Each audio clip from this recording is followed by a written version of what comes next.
Hey everybody, welcome back. We are going to be casting the finals of the StarCraft 2 Draemns Everybody Else tournament. I totally messed that up. But anyways, it's Sidewinder versus WhiteRa PvP, and I wasn't there for the actual game. I had them do it on their own because I was out of town. But we're going to be casting them from the replay piles, myself and... I'm Dylan. Hi, I'll be co-casting. Yep, and so something interesting, these guys told me that they've made an interesting series. They've done their best to try and avoid the boring standard PvP, so we should be in for a treat, guys, and this will be interesting to see what happens. And now, Dylan, why don't you introduce our players, starting with the bottom player in purple. We have the purple Protoss WhiteRa. That's not the WhiteRa, just someone named WhiteRa. And then we have the green Protoss player Sidewinder, and they actually spawn right next to each other. They catch by that. air. Yeah, air. You cannot spawn close together by ground, but you can spawn close together by air, which is what they have done.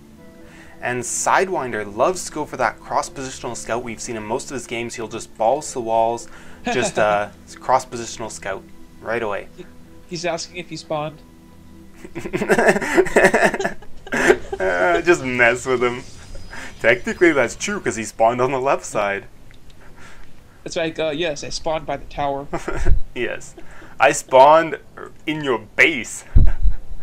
WhiteRa actually telling him exactly where he spawned. Don't ask me why, but yeah, we see gateway coming down for both players with WhiteRa. Oh, Sidewinder's actually slightly behind. My bad.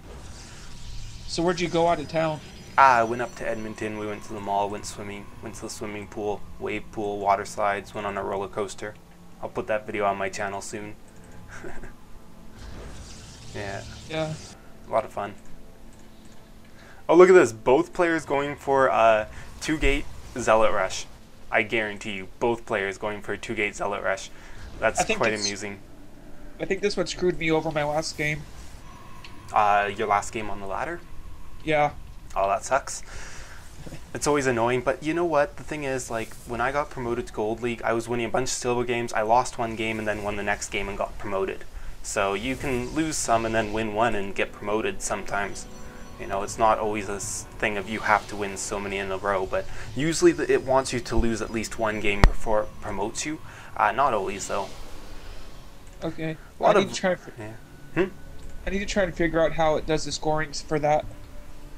A lot of threads on us.battle.net/StarCraft2, well, SC2, or is it SCII? Anyways, the Blizzard site, there's a couple of very good guides on the ladder system, how MMR works, and how you rank, level up, and get promotions. So good tip for everyone. I gotta check that out. Yep. And as we can see, oh, the scout from WhiteRa actually getting to stay alive in the base here.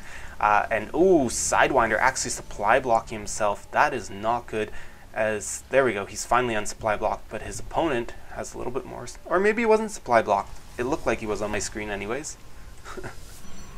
Interestingly enough, both players went for the 2-gate Zealots, but I think because they both scouted each other, they said, oh, there's no point attacking because I have no advantage, so they basically continued on their tech path with getting some gas, cybernetics core, and in this case, Sidewinder's actually ahead. He did cut one Zealot compared to WhiteRa to be able to do this, to get his cyber out faster, and the reason why he was willing to do that is because he knows that it's a long rush distance, and basically that one Zealot he cut, he can make it by the time WhiteRa manages to walk his units all the way up.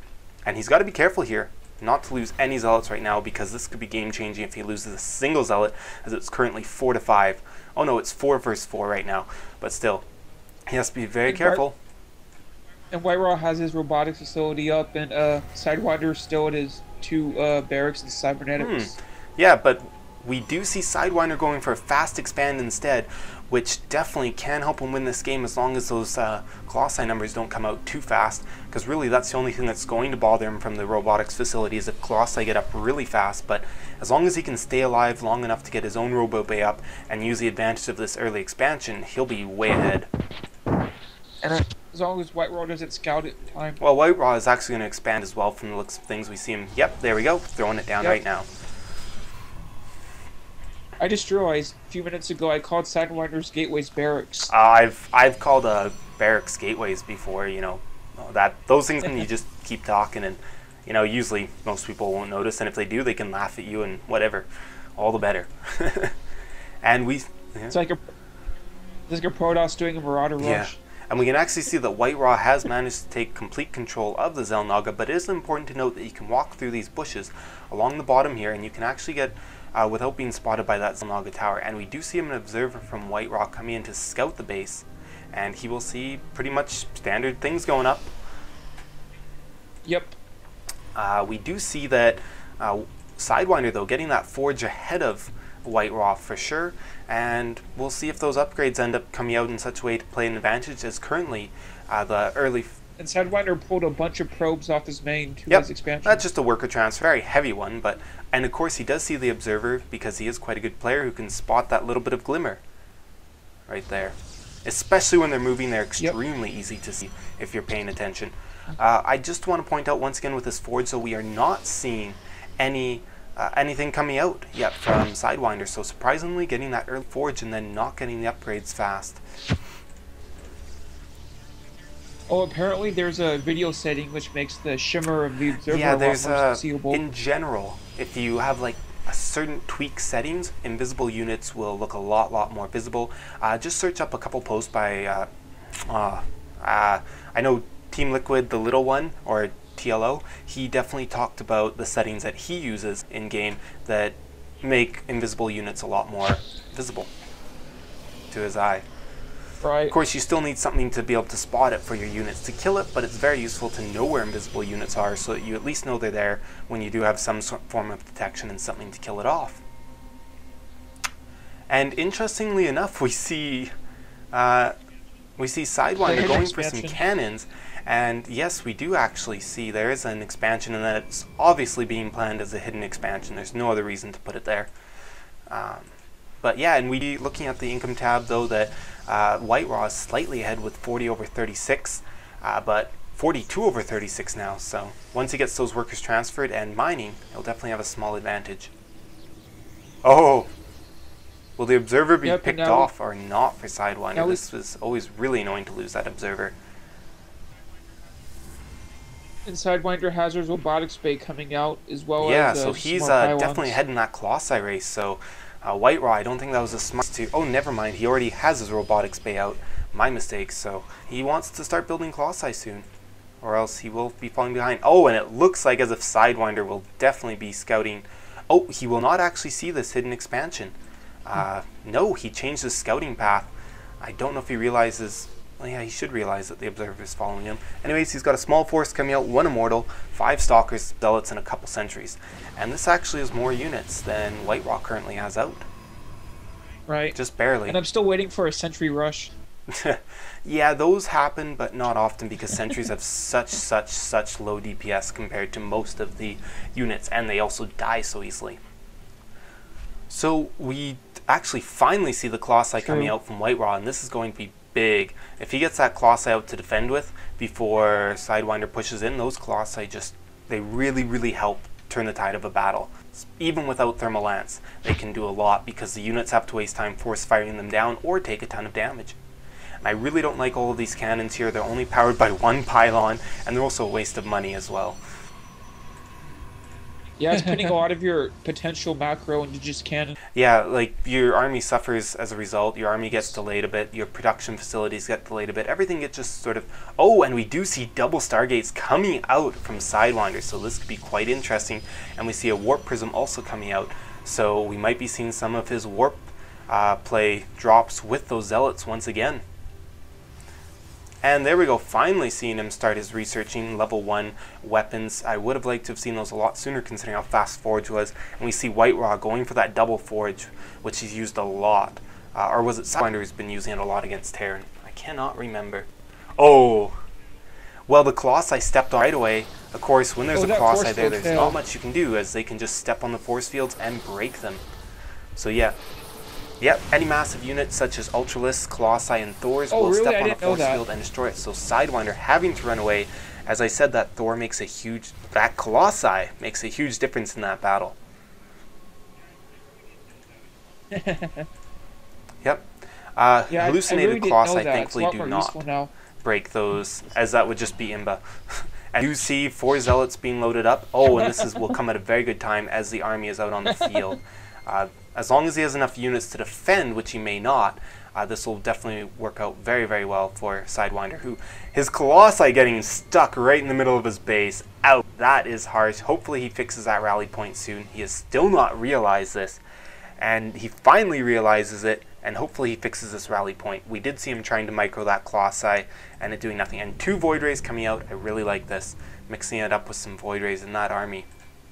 Oh, that rally point still not being fixed. Well, yeah, and we see a ton more workers for WhiteRa. Really he's now winning that defense. macro base, as you know, right now Sidewinder does not know that he's on a 3rd base, finally saying crap about his Colossi, but once that Warp Prism comes back, he'll be able to... Oh, did it get taken out? It looks like as if we miss that, guys. I will try and do a little picture-in-picture of the drop there, of that awesome drop that he probably failed, but might not have. And I'll let you guys, yeah, definitely do that. I'll try and do that. And he's taking out some pylons, not the best choice, but really, what else can he do? Take out a Stargate or 2 pylons, because he doesn't have a Warp Prism right now to pick up that Colossi.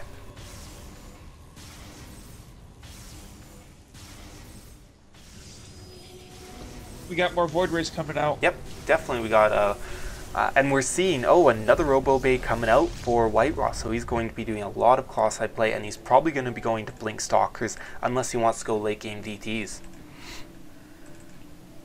And once again, WhiteRa having a lot of Protoss players I've seen make this mistake. They get 2 forges and then they do not have upgrades running at both forges, and potentially the Twilight Council might just need to be able to get the level 2 upgrades instead of more about the blink or the charge like I initially thought.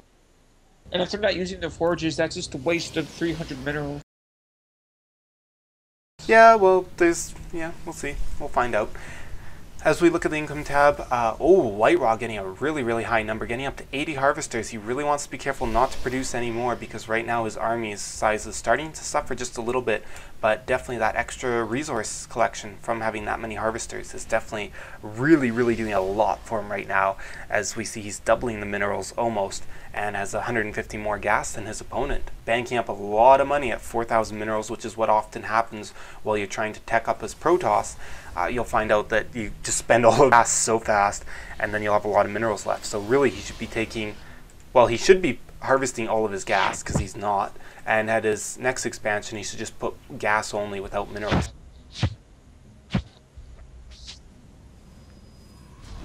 And it looks like as if the Twilight Council is mainly for those forge upgrades, as we have not started Blink or Charge yet. You will see Blink used quite a bit in PvP, but Charge not quite as much. It's definitely become very useful against Terrans though, and if we look at the units tab here, let's see who might come out ahead in this battle. It's hard to say, but superior Colossi count favoring WhiteRa, so it might come out in his, but these Void Rays, they can do a lot of damage if they're allowed to charge up. If they were microed properly onto the Colossi, probably would charge, and they do extra damage for massive, which is the Colossi unit. So those Void Rays paying for themselves, the 3 Colossi staying alive in the back, is absolutely huge. Wow. What a decisive battle there for Sidewinder. Way better unit than a little bit more micro, and oh my god, just amazing unit composition in comparison. Yeah, we will be soon, and I'm surprised WhiteRa complaining that he has 5,000 minerals. For a second I thought his opponent was saying, why do you have 5,000 minerals, but nope. And yeah, there we go, the Gaga coming out instead of a GG. Or yes, maybe, and he's debating if he's actually lost his game, considering he has this base here and can build a ton of stuff. But really, as long as... Oh, there we go, and he finally leaves. So yeah, just, you know, a little bit of a death ball army mentality up until the very end. I'll try and throw in that drop play, and yeah, let's move on to match 2 right away.